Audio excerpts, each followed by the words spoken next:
Right to Be Read podcast, episode number 131, interview with Bob Iger. You are listening to the Right to Be Read podcast, and this is your host, Ani Alexander. Hello, everyone, and welcome to the Right to Be Read podcast, the podcast that inspires and encourages writers. I'm your host, Ani Alexander, and today we have yet another interview. But this interview is very, very useful, and believe me, you're going to get a very expansive personal coaching session with this interview. And today I will be talking to Bob Iger, and I hope I pronounce it correctly. And let me tell you who he is, and you will realize how good he is at what he does and how much you can learn from him in that respect. So in 1995, at the age of 17, Bob Iger was recruited from a local college to interview at a telemarketing firm called Dial America. Within 2 hours of the initial job orientation and with no formal sales experience, Bob was asked to head up training of over 30 sales teams across the country in his unique approach to selling. And why I'm saying that today's interview is very important and valuable is because at the end of this interview, you will learn how to create evergreen marketing campaign. Okay, so let's start the interview and see what you can learn. It's a little bit longer this time, but believe me, it's worth listening. Hello there, Bob, and welcome to the show. I'm really happy that you've come over. Oh, no, I appreciate you asking me to come on. It's really interesting. We have covered a lot of things on this podcast about writing, about the inspiration, about the book marketing part and everything else. But the main thing most of my writers struggle with is everything else that happens after the book has been written already. So, sure. So everything that comes after seems to be more difficult than actually writing the book, which is not very easy either. So I guess today that's what I would like to concentrate on about, what needs to be done once the book is completed, it's written, and whether everything that needs to be done should be done after it's written or, most of the things should start parallel to writing. What would you say? It's a bit of both. I mean, you create your marketing and sales plan before, during, and after writing your book. I've worked with a lot of authors, and if they waited until they were done with their book, it would have been another year before they would have started marketing their book. Most of these authors were marketing their book before they ever even finished the first chapter. And the reason for that is because you have to create kind of an ethos, a universe all its own with a community that's going to be the advocates of that book. And that's the way the internet's working today. It's really about, it's not what you say about your book. It's about what everybody else is saying before the book is even released, right? The excitement, the buzz, the exhilaration that's built up. And I like that because sales and marketing is no longer, I'm going to tell you this message and you're going to buy this stuff. Sales and marketing is now a whole community of people are going to talk about this message together, and they're going to make a group decision to buy it. Right? Okay, yeah, I see. I mean, and it seems much more credible that way, I guess. It is. There's this old kind of sales adage we used to say, if you say your stuff is good, it might be good, right? Mm-hmm. If I go out and tell people that your stuff is good and you're saying it's good, they say, well, it's probably good. But if a bunch of people are saying it's good, then 9 times out of 10, it's probably good, right? Mm-hmm. And that's really what we're looking for in marketing anymore. And publishers are looking for that too. Like if you wanted to there's self-publishing that you can do for yourself, and I'm sure you've talked about that, right? Yeah. But if you wanted to get a publisher to notice you, they're not overly concerned that you've done a lot of marketing yourself. They want to see that the book is marketable, right? Uh-huh. So if you already delved into the social media side of things, or the blogging, or media releases, press releases, things like that, they see that people are paying attention and people are taking action on messages that are already published out there. Now they see that, hey, if we just add a little ad spend to this, if we add a little bit of media attention to this, if we get, just add a little bit more effort to this, then we can take this to the level we want it to be at, right? Mm-hmm. But if you just come to them with an idea for a book, well, they have 100,000 ideas for books sitting on their desk. Yeah. Right? Yeah, exactly. So, and that's how authors today have to differentiate themselves. That's why you see things like people that self-publish, like Twilight, these types of things. The reason they became popular is because they created a groundswell of recognition well before it was recognized by a movie company or an international publisher or anything like that, right? Yeah. And today, what authors and marketers are doing is manufacturing media. They're literally manufacturing conversations between people in social networking. They're manufacturing media that the major media sources want to pay attention to, but not in the traditional way. We used to just release press releases and contact the Associated Press and, buy ad space and things like that. Now it's pay attention to the small bloggers that the big media sources are actually reprinting their stories. Mm-hmm. So it's actually easier because when you identify who these bloggers are, many times they ask for guest authorship, guest articles for free. And you just write an article for them. They post it. They talk about your book a little bit. And now these bigger media sources are picking it up. And I don't think people know this, but there's hundreds of thousands of writers today. Their specific job is just to help manufacture media. Mm-hmm. Yeah. And it's an amazing industry, but it's been used in negative ways and it's been used in positive ways. The first place I tell authors to start is start releasing short little bits, short stories, short articles, short paragraphs. Get people talking about these things. And for those who haven't written their first book yet, it's really about publish, 520 words and get a group on Facebook to talk about it. Mm-hmm. And that's how that attention starts to gather and grow. So before, your audience is going to say, you know what, it'd be really cool if you expanded on that, or if it went in this direction or went this way. Your audience is literally saying, write the book about this and we'll buy it. Okay, yes. So basically, you mentioned manufacturing media. And, when someone is just starting, all these media channels and all these possibilities are so many that he may feel overwhelmed. So what's the process? If you're just starting, you have all these options, the open options you could eventually use. But also, you don't really want to try all of them because you won't be able to sustain all of them at the same time. Sure. How do you go about this? Do you try everything a bit to see how it resonates with you, or how do you choose where to start at, basically? Yeah, well, you start at home. I say this all the time. If you look at your own blog or website, that's your home, right? Uh-huh. But what a lot of writers try to do is get everybody to come to their home. Well, I'm not coming to your house until I've socialized with you a bit. Right? I'm not coming over by myself because I don't know you yet. Right? True. If you look at social networking, Twitter is kind of like, it's almost like a little nightclub, right? Just quick little bits of socialization. Yeah, it's not anything serious. You're just kind of hanging out, chit-chatting a little bit.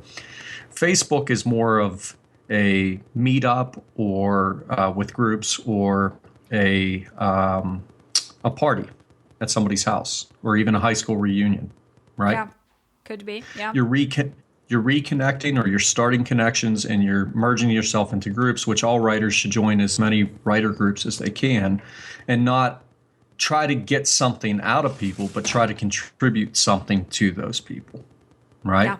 Mm-hmm. So you go into these groups and these places with the agenda of, I'm going to give something to these people, some inspiration, critiques of their work, little stories that I've written. Maybe they can get inspiration by the modeling or the style of writing that I've done, right?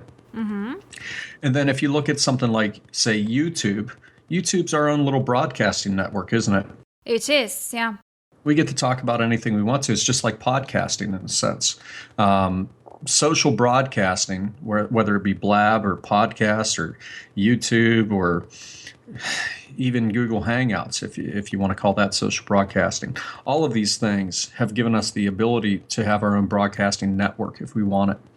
But the mistake people are making is they're saying, I got to come up with like an hour's worth of content. No, 5 minutes is fine. But now what authors have to start doing is something they didn't do a long, long time ago, and that was show their face. They have to put a face to the brand, a face to the book, a face to what they're writing. Right? Yeah, which may be a bit hard for writers because most of them are introverts, I guess. Yeah, that's it. That's it. And I know a lot of sales and marketing guys that are actually introverts as well, and that's why they don't get out there and sell more, right? And what I've told them time and again is, a face isn't necessarily an image of you. It could be, you could have somebody from Fiverr draw a caricature of you, right? Mm-hmm. Like a cartoon character of sorts.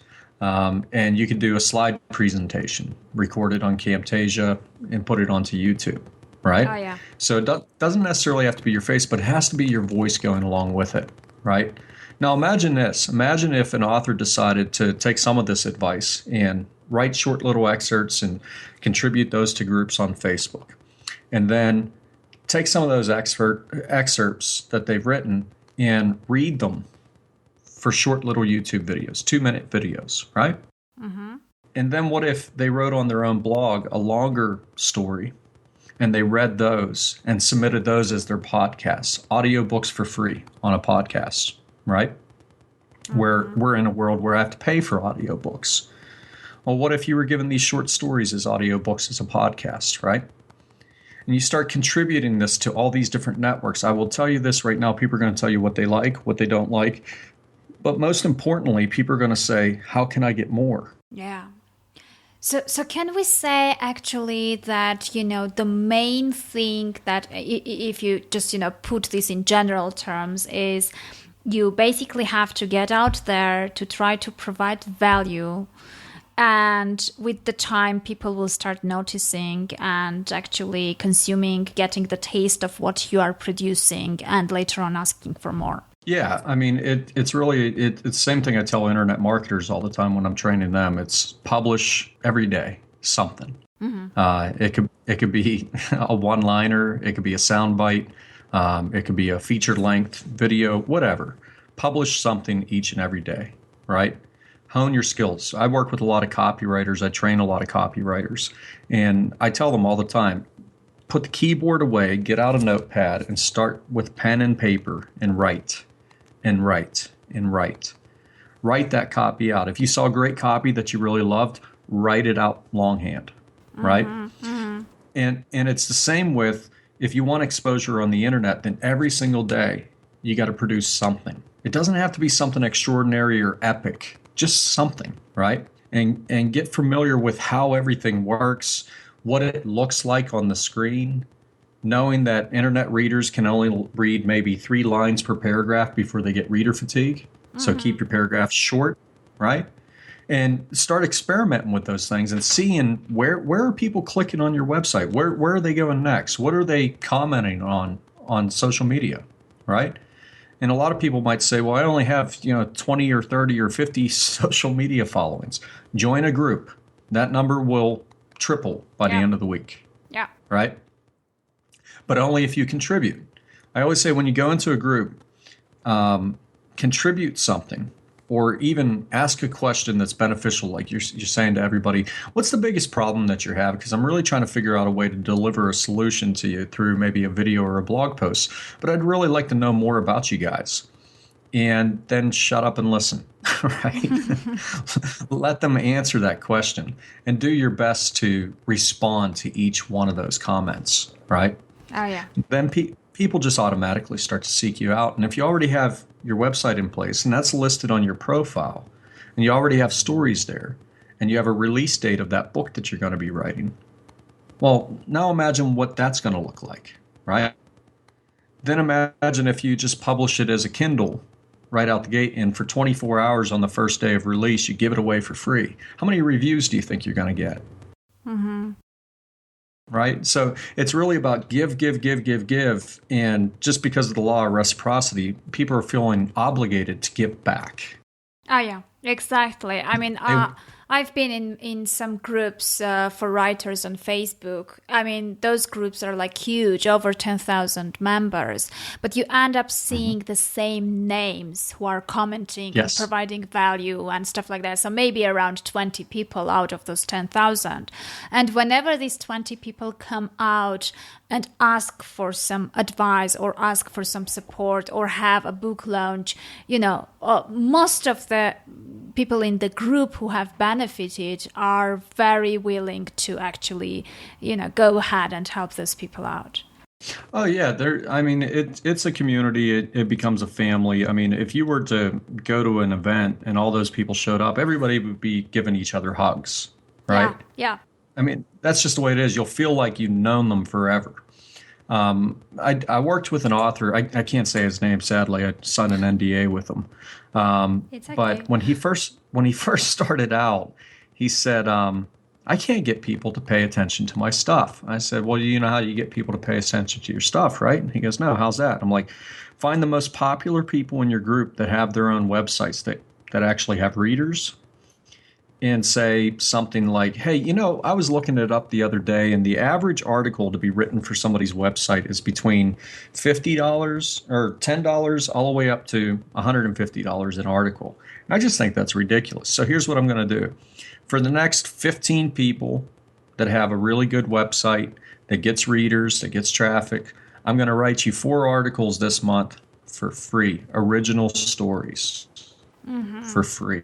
I'm going to give them to you, and you can publish them. All I ask is that you let people know about the book I'm going to be releasing, or the website that I have, right? And that's just article marketing 101, basically.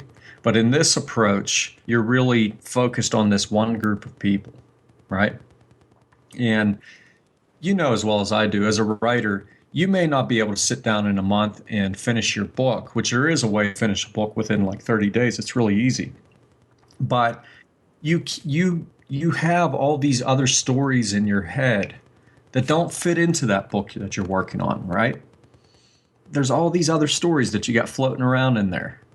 Write one down and give it away, right? Let people experience your writing. And through that, you're going to get better at it, and people are going to start paying attention, right? Yeah. Well, I really love what I'm hearing here, because I have had many arguments with people about, SEO, about email opt-in forms, and, many different things that are not specifically human and relationship based. Yeah. Well, today's SEO is different than, I had my own SEO company. Today's SEO is different than it was 5, even 10 years ago. Today's SEO, although you do still have to use some keywords and things like that, it's really about engagement. It's about sharing images. It's about video. It's about social media. It's really about the search engines pay more attention to something that has a conversation attached to it. Because they want current, and they want relevant, and they want popular. Okay, so right? which proves that actually you have to concentrate more on the human side of the things, and on connecting with people, and on real dialogues and relationships, right? Yeah, I love that, because over the past decade, companies have really pulled away from things like communicating with their customers, or customer support, or engaging with their marketplace like they used to do trade shows and things like that. People like Seth Godin, Jay Abraham, many people right now are saying, hey, you have to engage with this audience. It's no longer a market at you type of environment. It's like Alex Jeffrey says, marketing with you. It has to be inclusive, not exclusive. All right. So like exclusive is the old corporate environment. There's these guys upstairs. They make all the decisions. You just do what they tell you. right? Inclusive is more of, I hate to say it, but it's true, more of like a military environment where it's not like chain of command. It's, hey, we expect you to think on your feet and to come up with solutions yourself, right? Yep. And to have conversations with your platoon, and all of you come together. Well, that's what marketing is today. And that's what all of this is today. It's an inclusive environment. Everybody has to be included. Everybody has to be listened to. There has to be active conversations all the time. Okay, so let's imagine, I'm just trying to kind of, to forecast the counter arguments of people who are listening right now. And I'm sure that, I totally agree with everything you're saying. But I also know that sometimes building that up takes a lot of time. And the results may not come so fast. So you have this period when you're doing things and you're not seeing results, you're not seeing engagement yet, and you need to actually believe and stay self-motivated to carry on. Those are like the periods when most of the people actually give up. And, what would be your advice? I mean, how, especially if you are not self-confident yet, especially if you're not really, you have writer's doubts and you're not sure that your writing is good enough and stuff like that, it's even more difficult to actually kind of believe in yourself and keep pushing forward, because not seeing results may seem like, just the reality answer that, yes, it doesn't work just because you're not good enough. That's the reason, not because you haven't pushed further.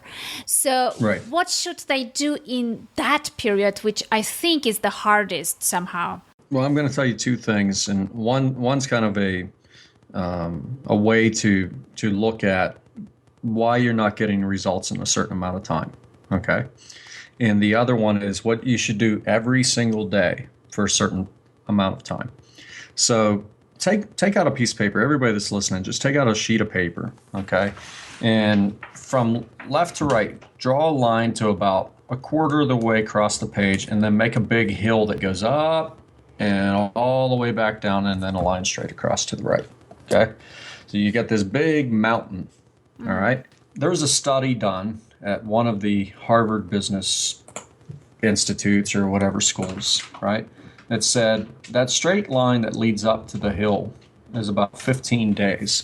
The reason they did this study was there was all these 30-day challenges out there for weight loss, for business startups, all kinds of things, right? And what they found was that most people saw little to no results within the first 30 days, okay? And I'll tell you why. If you go across 15 days, you're just kind of like approaching the plan that you've created. All right. That's kind of like the planning phase. You're just kind of figuring out what it is you're going to be doing. Now, if you go halfway up that hill, that's about 30 days. Now, you know as well as I do, the hardest part of saying like bicycling or running is going up the hill. Yeah. Right. Definitely. The one thing you're looking forward to is getting over that hump. Right? Well, funny enough, just past the hump, just barely past the hump, is around 60 days. Okay. Of anything you're trying to achieve. And the downhill ride is the next 30 days, 60 to 90 days. Okay? And downhill, that easy slide, that's where you're going to see the most results. A friend of mine, he's a mentor to a lot of big Wall Street guys. Steve D'Annunzio, he said one time, you can take the easy path, right? It's like, let's put more dollars onto advertising. Let's just game the system. Let's get a bunch of JVs to promote this thing. And here's what happens when you do all those things. You get the hard result, because a lot of people don't realize if you're throwing all this money at ads and you're getting all these JVs to promote, by the time you're done, you don't get to keep too much. Yeah. So you have to start all over again. And if you look at, say, like the internet marketing or information marketing businesses, there's a reason why people are launching product after product after product. It's because they didn't get to keep, after taxes and fees and affiliates and refunds, they didn't get to keep hardly anything at all. They could have done $1 million launch and they kept $30,000, $40,000, right? And if they would have done it right, if they would have done it correctly, they would have took that first part to plan properly, or at least to learn a already working plan. Okay? Oh, yeah. Then for the next 15 to 60 days, 15 to 60 days through there, that's when they're going to work that plan. Day in, day out. At least an hour a day, at least 2 hours a day, whatever it takes, day in, day out. Get something done each and every single day that gets you over the hump, right? Past that 60 days, when they started seeing results and they start actually seeing, if I do this, this is what happens. They're getting conversion results, right? That's when you start inviting other people to talk about it. That's when you start paying for advertising and things, because you're on the downhill slope. It's only going to get easier from there. Okay, yeah. So Steve's other end of that scenario was, so the first path that most people take is easy, the easy path, and get the hard results, right? Mm-hmm. If you take that tougher path and you stick with it until you get over the hump, you're going to get the easy result. Oh, yeah. And the long-term results, I guess, also. Right. So I used to give my students a challenge. I used to teach this writing in traffic course. People, mostly there was authors, there was personal development coaches, all kinds of people in this class. And I said, I'm going to challenge you to each and every single day, each day for the next 90 days, find, based on one keyword, just one that you want to get search listings for, okay?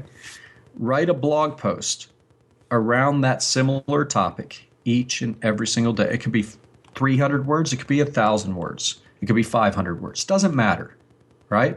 Mm-hmm. So make sure those keywords are showing up in your title, in your description, within the body of the work, right? And don't worry about a call to action. Don't worry about somebody buying something, any of those things.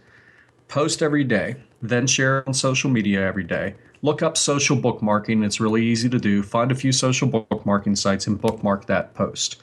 Do it again the next day, the next day, the next day, every day for 90 days. Most SEO companies have charged, and my company has charged tens of thousands of dollars a month to do proper traffic generation, SEO, and advertising for companies each and every month, right? Mm-hmm. And the number one thing good SEO companies tell the corporations that they're working with is that it takes us at least 90 days to figure out what works for you. Wow. Okay. Because to get organic stickiness, where not only do you get listings, not only do you get traffic, but it actually becomes consistent, it sticks, it takes at least 90 days. Mm. That's when we know exactly how much they should be investing in advertising, what's working, what's not working, what conversion rates are, where the great traffic's coming from, where bad traffic's coming from, right? And then for the next 90 days after that, we're working straight on the plan of the strongest things, the things that are working the best. That's where our focus is. We get rid of all the weak stuff and we focus on only the strong stuff. So we're maximizing their profit potential, right? So the minimum contract that most SEOs take is 6 months, because if you give us less than that, we can't really do much with that. Yeah, I see. You'll always be starting over again. Marketing for your own book, writing a book, all these things, you should be giving yourself at least 90 days. It's not saying that it will take that long, but you should give yourself that amount of time, but make sure you do something each and every day that leads you towards your end result, right? Mm-hmm. Yeah, I see. So I was just wondering, maybe this is more applicable to non-fiction writers than fiction ones, but I was just wondering, when you are selling a book, let's say you have a new book, and when you are selling a book, which component is more important? I mean, since you've built up the relationships and you had this content which was, created by you, and you have manufactured media, so basically your personality and personal brand has been more or less established. What plays bigger role? I mean, you and yourself and the fact that you have written that book, or the book itself and its content and its quality? The character. The story of the character. Not the story that's going to be in the book, but who that character is. And how does that character relate to everybody else that's going to be reading that story, right? Now, some people will say, well, I'm writing vampire novels. I don't think that relates to every... Oh, yes, there's a whole subculture and yeah. vampirism, True. right? And goth and people that just love vampire stories, right? There's a reason why they like vampires. It's a beauty, it's a mysteriousness, it's the, it's almost like this fountain of youth type thing, right? Yeah. And there's that danger, but there's always that story attached to a good a good vampire character. Always has this story of sadness before they became immortal, right? A realistic struggle that they went through that possibly the readers have gone through themselves, where they were an outcast or they were made fun of or whatever it may be, right? The story of that person is what people are buying. They're not buying you as an author. They're not really buying the book itself. They buy the characters. They fall in love with the characters, right? A lot of people fill up a lot of space in like their first book to tell the whole backstory of this one character, or they'll do that in book 2. They'll do a flashback sequence or something. What if your marketing was the backstory of this character? Your entire marketing campaign is this character's backstory leading up to the book, the next part of the story, right? Do you think by the time people buy that book, they'd be like, wow, I really know this person. I'm in love with this character. I like this character. I feel like I can relate to this character. Oh, my God, I can't believe it. He's a vampire now? How cool is that, right? Yeah. And they need to know that next part, right? And when the marketing of a book is really about the imagery and the character, there's that one character that they're going to fall in love with, right? For the marketing of Lord of the Rings, a lot of people are like, oh, obviously that they should come out with The Hobbit, because that's the story everybody was familiar with well before Lord of the Rings, right? The Hobbit. Yeah. But they didn't. They talked about Frodo Baggins, not Bilbo, where Bilbo was the Hobbit character, right? So everybody's like, that are familiar with that line is, who's this Frodo guy? People that weren't familiar with the Frodo character were more attracted to the Lord of the Rings story, right? So there's two cultures. One culture is going to be attracted to the type of story, and another culture is going to be attracted to the character type, right? Yeah. So, and people say, well, which one do I market to? Both. It's called a split test. See who's going to take more actions, talk more, and buy more books. Yeah. Right? I see. Yeah.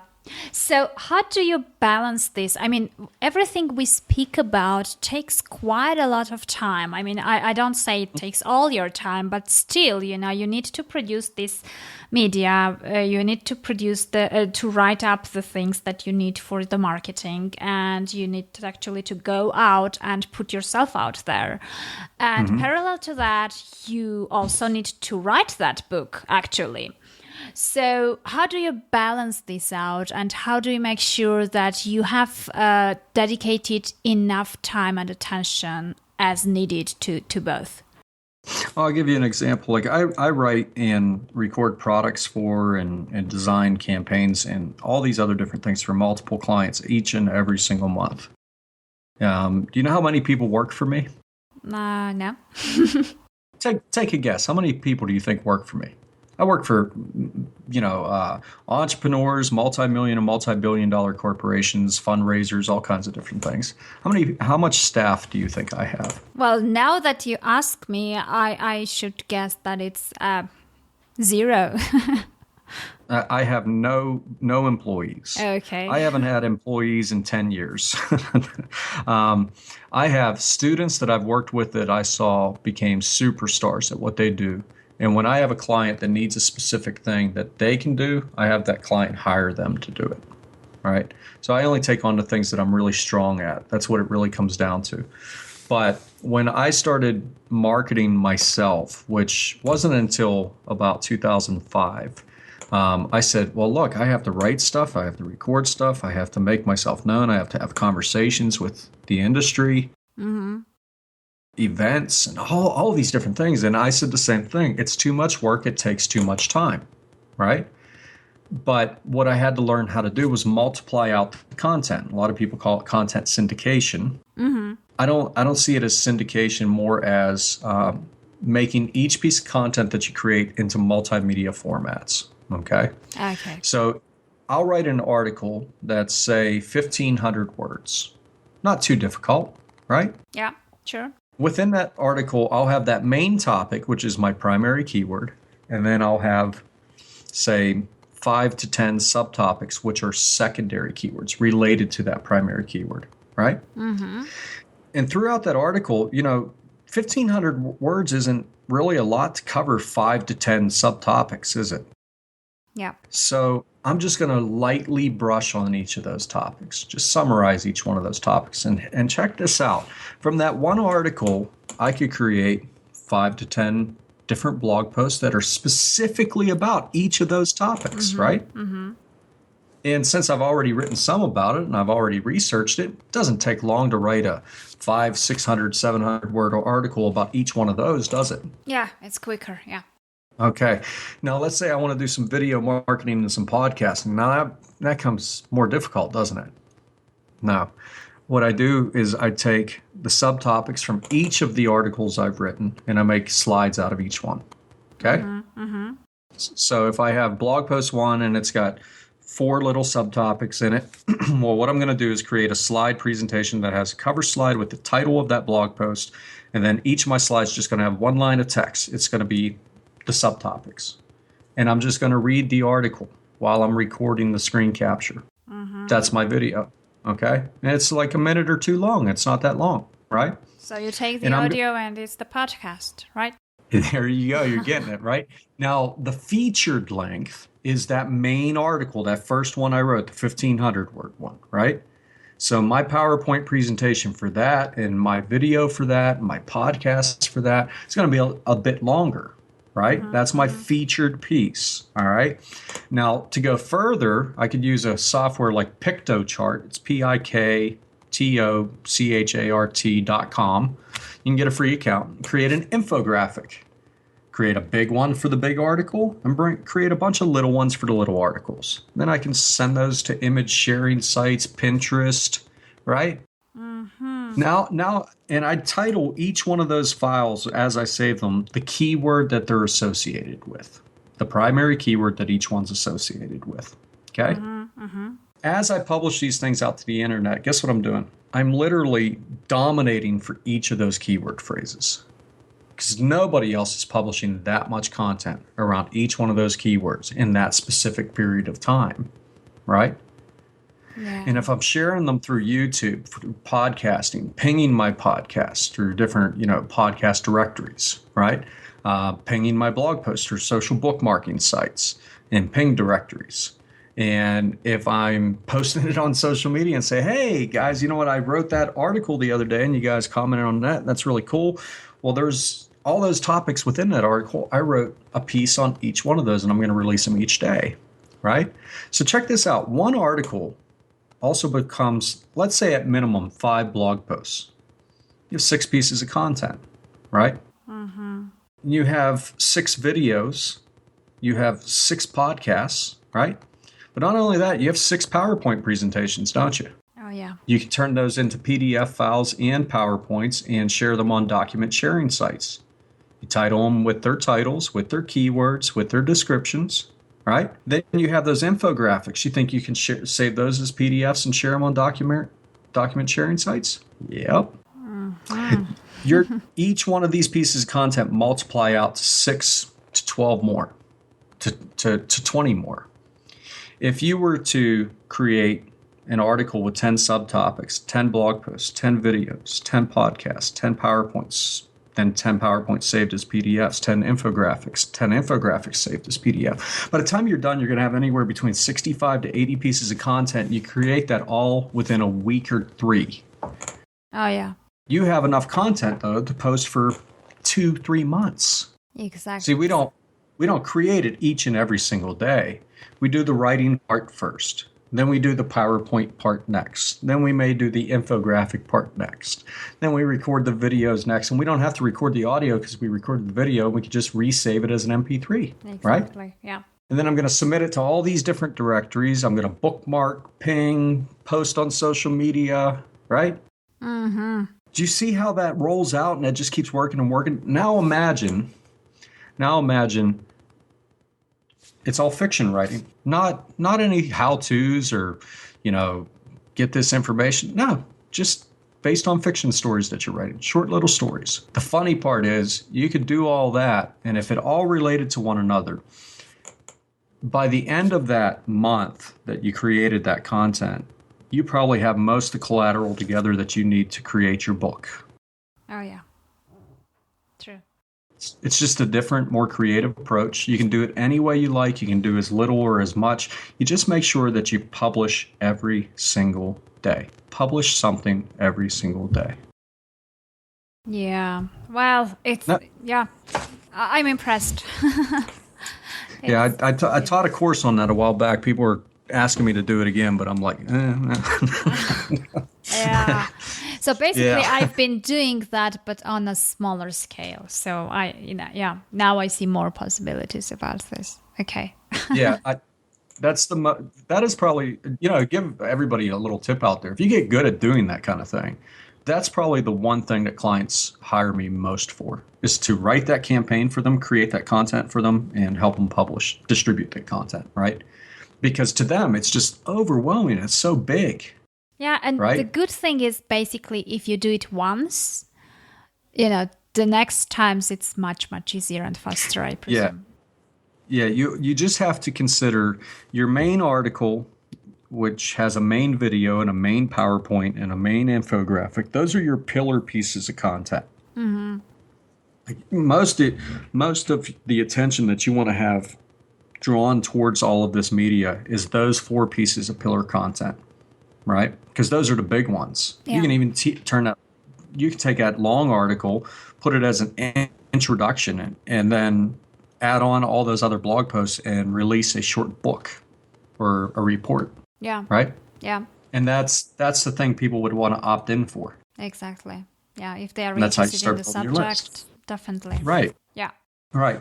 And, a trick to it is really take the fiction side of what you do, that story that you have in your mind that you're writing or that you're going to write, and ask yourself, how could I write like the pre-frame story, right? Mm-hmm. And have it work with today's events or work with a point in history that's relevant to that story, right? Mm-hmm.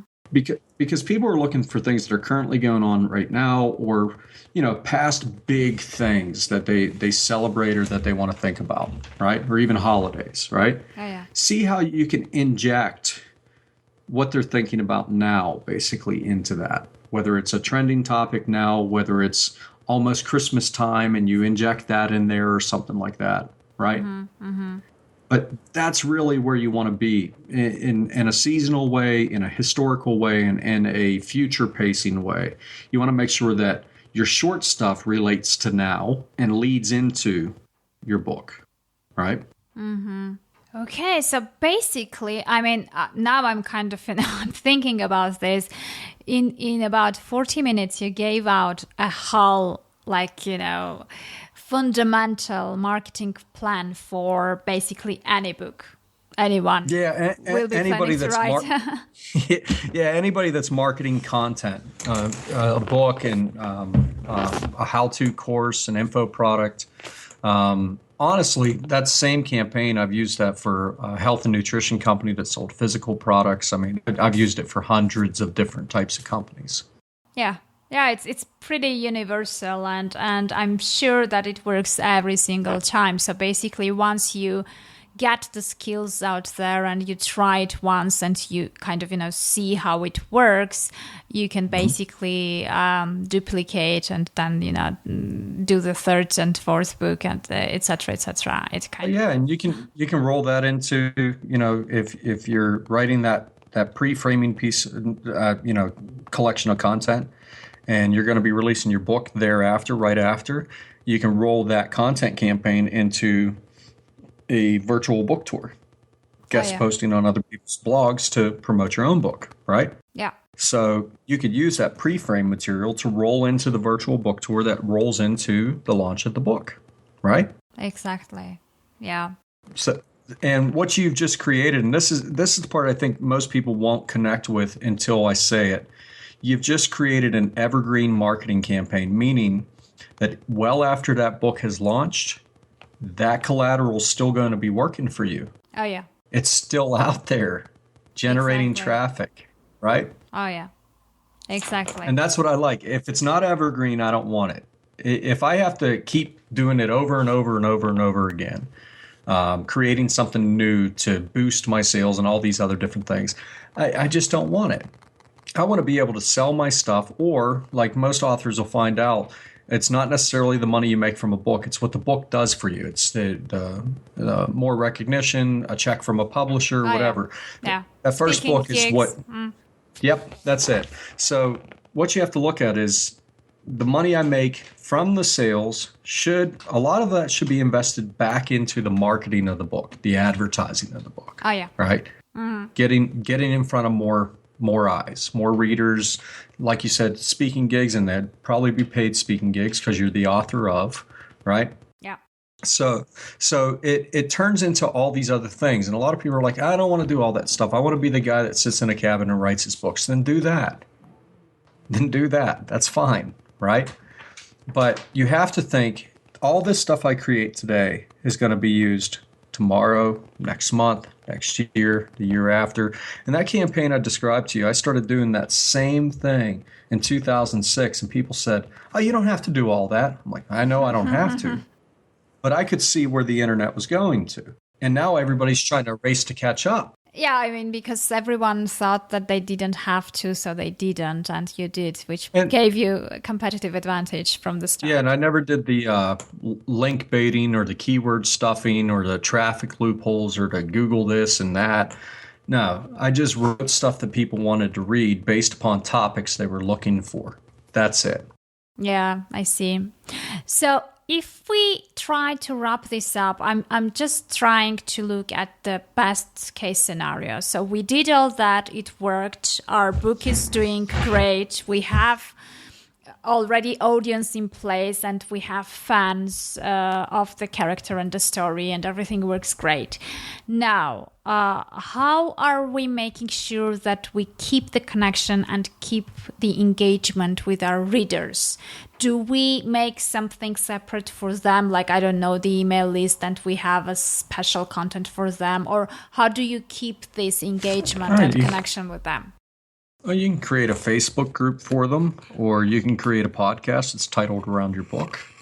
There's a lot of different ways. It's just really about allow them to be part of the community. You could do a Google. This is awesome. I don't think anybody's done this yet. So here's something new.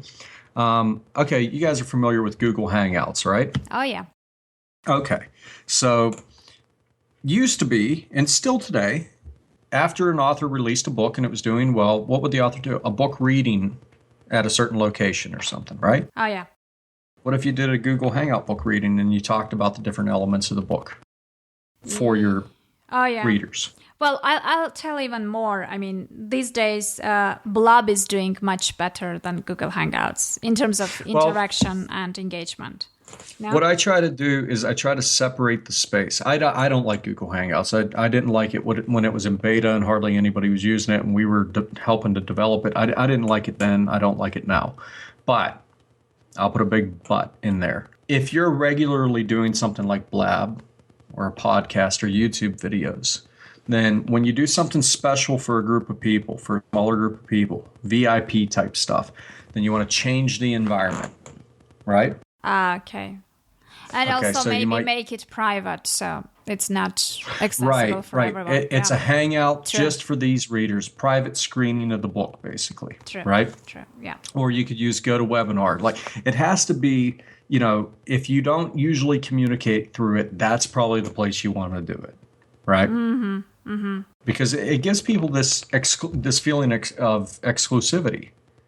And that's, at the end of the day, if you want to know what your market wants, it's when they fall in love with you or your product or your book, your story, your characters, they want more of you. Yeah. They want to be able to tell you directly and have a conversation with you directly on what they think of you and your stuff. Yeah, Okay. and most probably they want to feel special as well, I guess.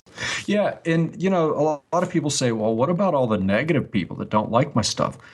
Tell them thanks for coming. You appreciate their opinion. You hope you enjoyed the rest of the story and move on to the next person. Oh yeah, I That's agree. that's how you handle any type of controversy in social media in general. Thank you so much for posting. I appreciate your opinion. I don't necessarily agree with it, but thank you for sharing your thoughts for everybody else. And move on. Yeah, agree. I mean, just, getting into that doesn't, it's not worth the time, the effort, and, the negative environment that you create around that. Yeah. Yeah, that's it. And that's where a lot of people's confidence, when they do something like writing or putting themselves out there, branding themselves, that's where the confidence starts to draw back. They'll get that one negative comment and it makes you feel bad. And you're like, oh my God, that made me feel bad. I don't want 20 of those or 100 of those. Well, there's no such thing as bad press. Okay. So when you handle a situation where somebody's being a hater or being negative to you in a very constructive, positive way, being the bigger person, right? You never have to put that person down. You never have to talk badly about them, any of those things. Because when you build that community we talked about, they'll take care of that end of things for you. But as soon as you become the defensive person, you become the bully. Yeah. Nobody likes a defensive person, right? True. Thank them for their opinion. Tell them that you don't necessarily agree with it, but you really appreciate the fact that they brought that part of the conversation to light for everybody else. If your community loves you enough, they will make that person just go away. Okay. Yeah. So you never have to be the bad guy, basically, unless your persona is the bad guy. If that's your brand, like there's a copywriter, Colin Terrio, he's not a bad guy and he doesn't portray himself, but he portrays himself as this raunchy, I'll say whatever I want to say type of guy. Yeah. And people have hammered him for it. And he's very controversial because he'll just turn he loves to stretch that conversation out. But that's his brand. If that was me, they'd just go away. It would just go away. Well, I guess just, it also depends on your personality. If he's partly like that and he enjoys that, then it works. If you're just playing that role, you won't be able to carry on for much longer, I guess. Well, that's it. I mean, there's a part of him that is like that. I know him personally. Personally, he's just like the greatest guy in the world. But he has those moments where he's just kind of like, I don't agree with you and you're an ass for saying it, right? You can bleep that out. But, and that's just it's a small part of a kind of like underlying part of his personality. Yeah. Right? So he accentuates that part in his marketing.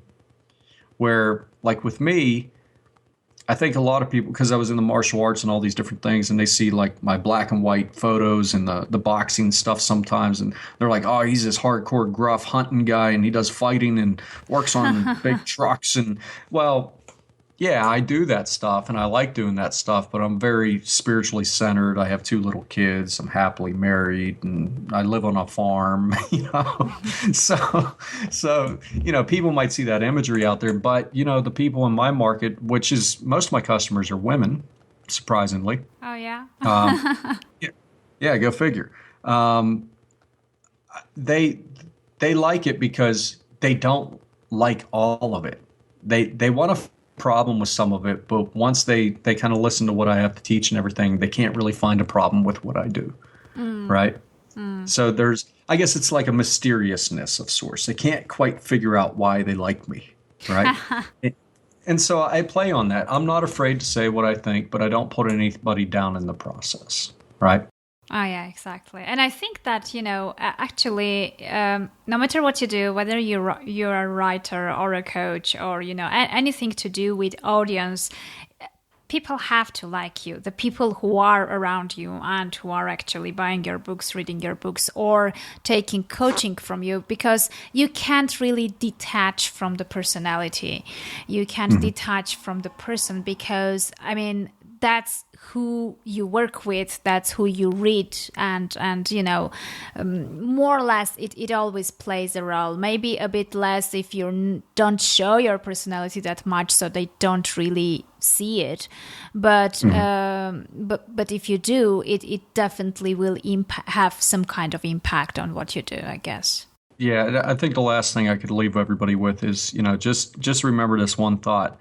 Today's marketing for anything you're doing, whether it's a business or a book or whatever, your own personal image, you have to put a face and a voice to it now. It's not just, you have to give people a character, a persona, a tone, and a story that they can embrace, in a conversation they can continue on with. It's no longer just put it out there and people are going to get it because you said so. You have to be willing to engage with people at this point. Okay, guys, I'm pretty transparent about my processes of how I create the podcast and how I create the content. And here, actually, the internet connection kind of, ditched us, and we had problems connecting again. And that's basically how we finished it up in a little bit weird way. So that was all I had from Bob, and I'm sure that you've had more than enough. I hope you will absorb it. Maybe you will need to listen to this one more time. And I really hope that you will try this strategy because it does work. And I hope that this strategy will help you become successful authors selling many books. As to me, before we leave, I have followed the advice, the latest advice that in the very last minute Bob was telling me about. And that was engaging with people. And I engaged with people mainly these days on Blab, which is a live streaming platform where 4 people can talk on video and many people can follow and chat and interact. And it really works great. I love it so far. I had really great results up to now with Blab. And I have a very special offer for my audience. Just check it out at www.publishmybook.today/blab, BLAB, and you'll get all the details there. So thanks a lot for listening. Have a great week, and I'll meet you in the next episode.